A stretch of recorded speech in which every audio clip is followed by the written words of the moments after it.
Semoga dengan penguatan Puja Aum Manggala ini akan menjadi spirit bagi kita dalam mengikhlaskan kepergian daripada beliau. Karena dari pengamatan Bante masih banyak umat Buddha khususnya yang ada di Medan masih belum percaya, masih tidak percaya guru kita Bante Jinadamo telah wafat. Serasa tidak percaya beliau sudah wafat. Ya. Oleh sebab itu kami menghimbau ya, dari pelaksanaan Puja Aum Manggala yang bersama-sama kita lakukan bisa menjadi satu renungan serta penguatan bagi kita. Karena Puja Aum Manggala yang kita lakukan bersama ini bukan semata-mata hanya tertuju untuk beliau saja. Akan tetapi ini juga memiliki manfaat bagi kita, khususnya para siswa, para murid beliau. Karena seperti yang kita ketahui bersama, beliau itu sangat sedikit berbicara. Namun beliau selalu menekankan pada praktek, pada pengaplikasian apa yang sudah beliau ajarkan. Nah, oleh karenanya praktek yang nyata juga kita lakukan melalui Puja Aum Manggala ini.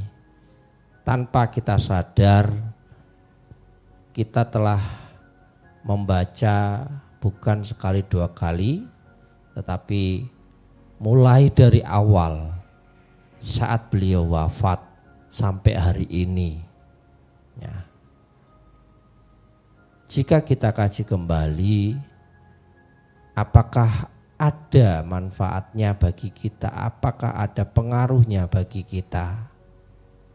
Kalau kita menilik ke dalam batin kita secara halus, sejatinya ada. Karena saat membaca parita, saat membaca puja, kita tertuntut untuk perhatian dan konsentrasi. Dan hal ini bagian daripada ajaran beliau. Beliau merupakan guru daripada praktisi meditasi. Ya, karena meditasi bukan hanya semata-mata kita duduk diam, merem, tidak. Tetapi melalui pelafalan itu juga sarana di dalam melatih sati sampajanya kita. Nah, sehingga tanpa kita sadari kita juga di sini telah bersama-sama praktek nyata bagi yang ikut serta. Nah, Ibu Bapak sekalian, pada kesempatan malam hari ini Bante ingin sedikit memberikan pesan bagi semuanya, baik yang malam ini menyaksikan maupun yang nanti melihatnya atau menontonnya pada siaran ulang.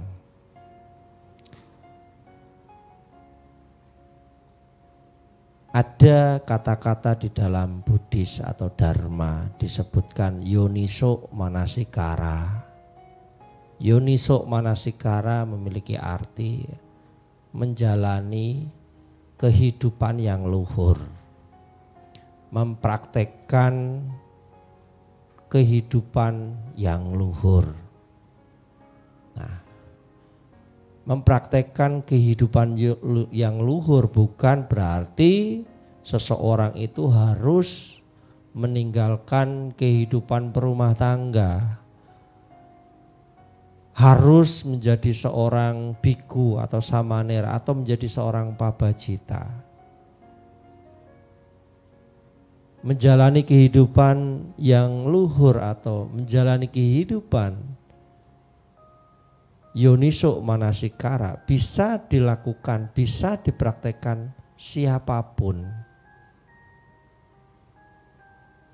Baik seorang pabajita maupun sebagai garawasa atau perumah tangga. Kuncinya daripada praktek Yoniso Manasikara adalah dimulai dari pengendalian diri atau sangwarapada. Nah, praktek melalui pengendalian diri yang akan menuntun pribadi atau individu siapapun juga di dalam semua hal akan selalu terarah ke hal-hal yang baik. Nah, hal ini dimulai baik melalui pengendalian manokama, yaitu yang berhubungan dengan pikiran. Kenapa pikiran mesti harus dikendalikan, harus dikontrol? Karena saat seseorang tidak mampu, tidak mengendalikan, ya, tidak membiasakan mengendalikan pikirannya dengan baik, maka ini akan memberikan dampak dan pengaruh efek yang tidak baik pada kehidupan. Kalau di dalam Dhammapada di ayat pertama disebutkan bahwa pikiran itu memiliki pelopor, pencipta, pembentuk daripada segala hal yang akan terjadi. Ibarat bagaikan roda pedati yang akan selalu mengikuti lembu yang menariknya. Nah, pikiran seseorang yang diarahkan ke positif maka akan menjadi positif dan akan terbiasa positif. Tetapi ketika seseorang mengarahkan pikirannya ke arah yang negatif, maka akan terbiasa pada hal-hal yang negatif. Karena pengendalian pikiran ini adalah seni, keterampilan. Jadi butuh latihan, butuh pembiasaan. Tidak semuanya itu instan langsung bisa. Karena pikiran itu sangat liar sekali, Bapak Ibu Saudara sekalian. Saat ini saat Anda melihat atau mendengar saya berbicara, bisa saja pikiran Anda itu lari kemana-mana. Bisa saja pikiran Anda saat ini itu tidak fokus, tidak punya perhatian, tidak konsentrasi pada penyampaian apa yang saya sampaikan. Sekalipun mata Anda tertuju pada video, sekalipun telinga Anda atau pendengaran Anda mendengar kata-kata saya, tetapi belum tentu pikiran Anda itu fokus. Bisa saja lari. Pikiran kita itu sangat-sangat luar biasa sekali. Kalau di dalam Abhidhamma disebutkan dalam jentikan jari saja pikiran kita itu sudah miliaran kesadaran. Nah, oleh sebabnya keterampilan sama ketika kita meditasi itu juga berhubungan dengan pikiran. Nah, meditasi juga sendiri sama, itu bagian dari keterampilan. Maka ketika kita membiasakan diri mengarahkan pada pikiran-pikiran yang baik, maka akan terbentuklah akan terkondisilah pikiran-pikiran tersebut yang baik. Sehingga ketika ada pikiran-pikiran yang buruk muncul, dengan sikap dengan mudah akan terlihat, terdeteksi, terkontrol, terkendali. Nah, maka kalian amita semua, ibu bapak saudara sekalian, kita harus belajar mengendalikan pikiran kita. Kalau kita ingin ngejalani hidup kita ini dengan luhur. Nah, sedangkan yang kedua, kita harus mengendalikan perilaku kita. Karena dengan pengendalian yang terkendali juga akan mencegah terhadap tindakan buruk, perbuatan yang buruk. Nah, di sini akan membentuk yang namanya miraga. Miraga dan mirama kita. Ini akan menjadikan satu pengkondisian pada estetika kita, etika kita. Ya. Jadi bukan hanya sekedar di dalamnya itu hanya tampilan luar saja, tetapi juga ini akan mempengaruhi, membentuk tampilan internal juga.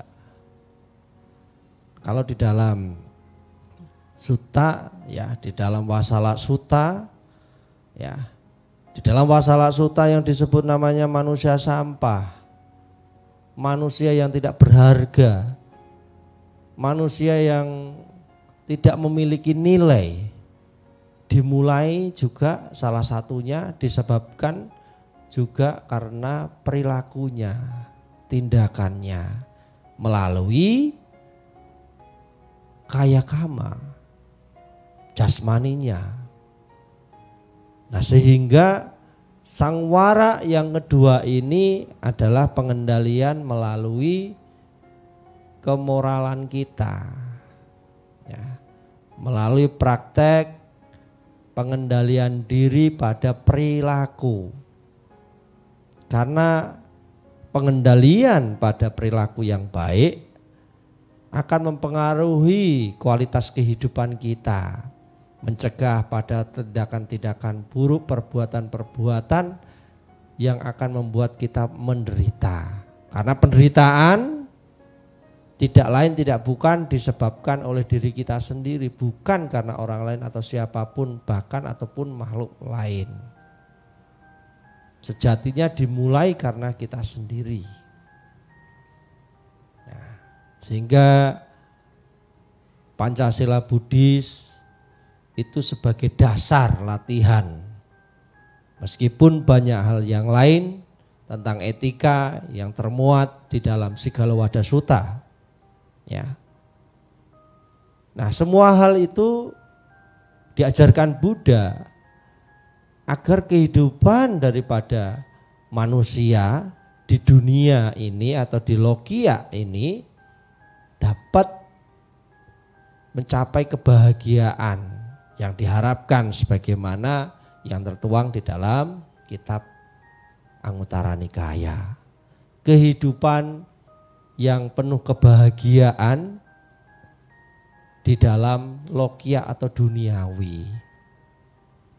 Nah, oleh sebabnya praktek daripada moral ini perlu dan harus kita tingkatkan.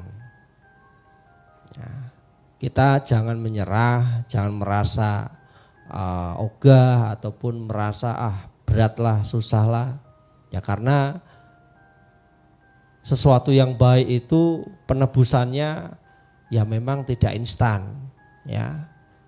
Tetapi semua hal itu akan mempengaruhi timbal baliknya, sebab akibatnya itu dapat kita rasakan dalam jangka waktu yang lama. Nah, jadi Bapak Ibu Saudara sekalian, dua hal ini ya mari kita kembangkan, mari kita tingkatkan. Pengendalian melalui pikiran, dan perbuatan. Nah termasuk enggak Bante wacikama, ya termasuk. Wacikama itu bagian dari kaya kama. Ucapan. Ya. Jadi ucapan juga penting dikendalikan. Ucapan perlu harus dijaga. Karena salah ucap itu juga akan membawa dampak buruk pada kehidupan. Kalau di dalam Saradhaniya Dhamma disebutkan kata-kata ucapan-ucapan yang baik, ucapan-ucapan yang penuh kehangatan, ucapan-ucapan yang mengarah pada pembenaran, mengarah kepada kebijaksanaan yang akan membawa kebaikan, itu akan membawa pengaruh kemurnian pada kehidupan kita yang akan dirasakan dalam jangka waktu yang lama.